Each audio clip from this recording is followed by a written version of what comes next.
Pasteur Thomas Famoine, bonjour. Bonjour, Hervé.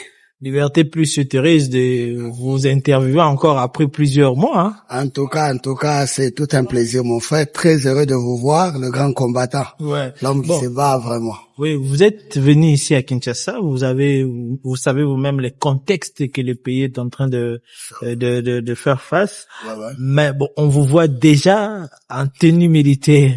Est-ce que nous pouvons avoir une explication assez détaillée sur votre habillement? Certainement, comme vous le savez, le 4 de ce mois, en Afrique du Sud, on a réuni toute la communauté. Nous sommes descendus à l'Union européenne pour donner l'ultimatum de 2 semaines.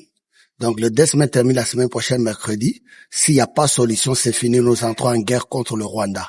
Alors, c'est pourquoi moi, je suis dans cette uniforme et nous sommes en train de préparer notre dernière grande marche, méga marche en Afrique du Sud, le 1er du mois prochain. Nous allons descendre avec 20 000 personnes de compatriotes congolais en association avec IFF, le parti de Julius Malema. Nous allons maintenant aller dépouiller l'ambassade du Rwanda en Afrique du Sud. Ça s'est fait le 1er. Mais si le 18, l'Union européenne arrive à convaincre le Rwanda de quitter le sol congolais, ça va.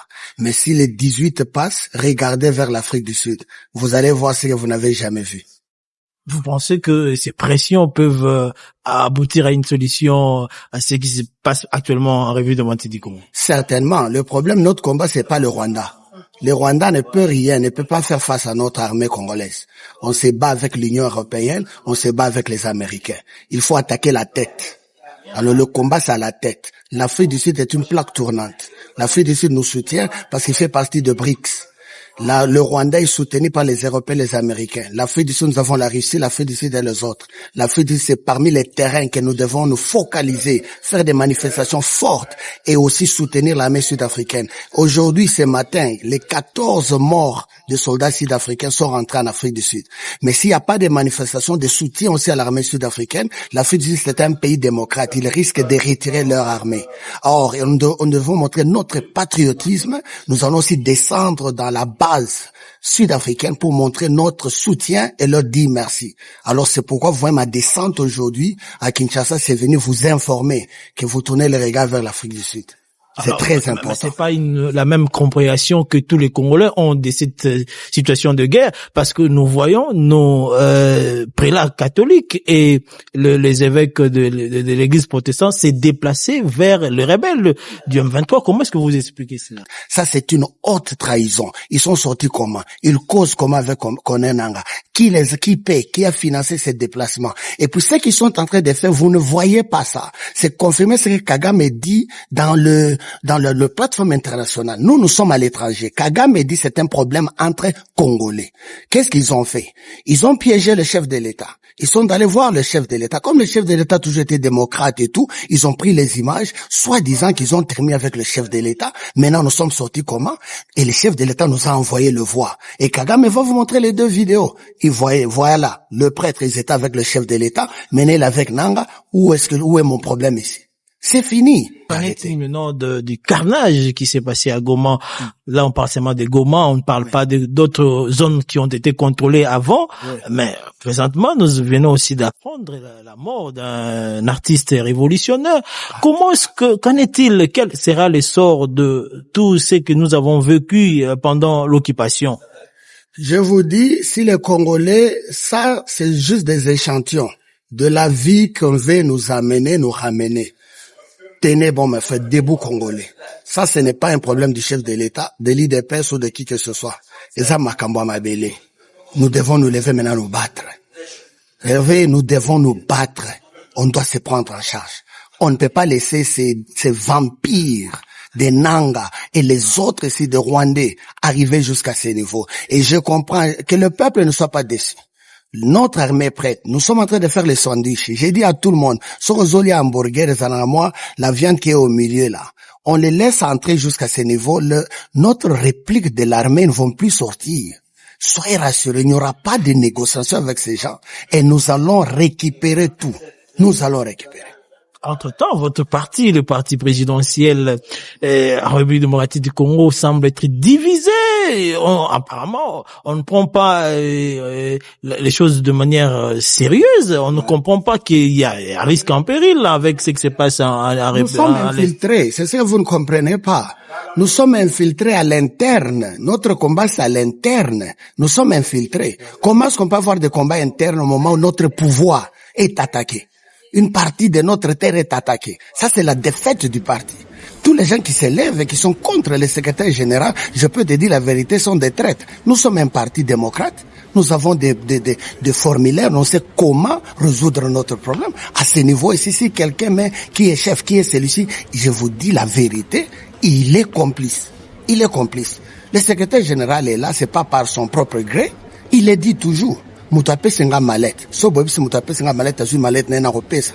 Il le dit toujours, il ne s'est pas imposé là-bas. Mutape senga nazo simbande mallette a mutu Hervé. Na peso téléphone nga bat bazo bundisa yo. Baye kotuna nde ngai ngande na oya na bi pesa nga téléphone. J'ai toujours dit aux gens tout ça. Jusqu'à la preuve du contraire, le chef du parti c'est le chef de l'État. Comme il l'est empêché, il a laissé sa mallette à une personne. Respectons les gens soient patients. Alors tout cela qui s'élève, nous sommes infiltrés. C'est ça le problème que vous ne comprenez pas. Et puis, comme il y a beaucoup de gens qui sont en politique à cause de l'argent, on les a donné quelques sous. Soyez déstabilisés à l'intérieur, à l'interne. Si le parti au pouvoir est déstabilisé à l'interne, on est distrait qui sont pour celui-ci. Moi, je ne suis pour personne. Je suis pour qu'il y ait l'unité dans notre parti et respecter les normes de notre parti. Qu'on soit patient, gagnons d'abord ce combat qui est en face de nous, protégeons le pouvoir. Le travail du parti politique, c'est gagner le pouvoir, conserver le plus longtemps possible. Regardez les situations qui se passent maintenant. J'appelle la paix et de respecter la hiérarchie. Il y a un plan, il y a un processus, il y aura des élections. Les gens qui ont des ambitions, soyez patients. Pourquoi ils sont pressés? Soyez patients.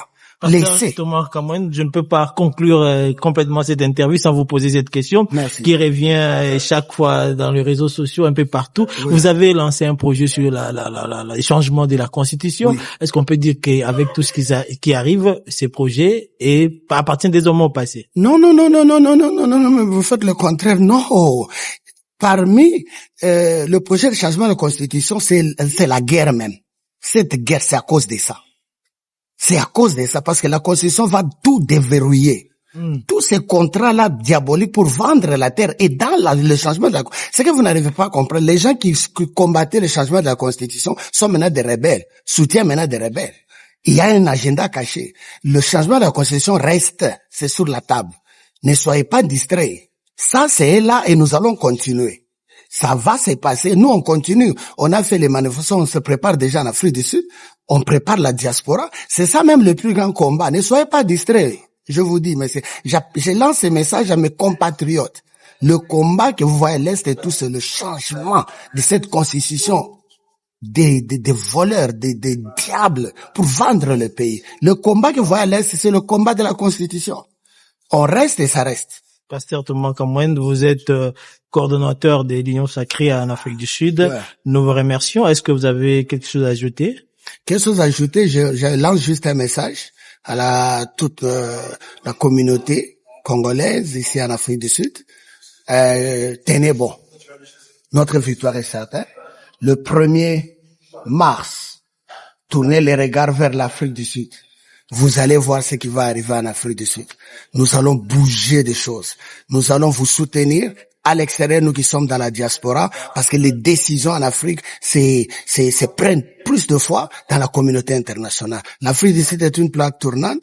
Gardez-nous, tenez bon. Le 1er mars, vous allez voir ce qui va arriver en Afrique du Sud. Merci, Pasteur. Merci.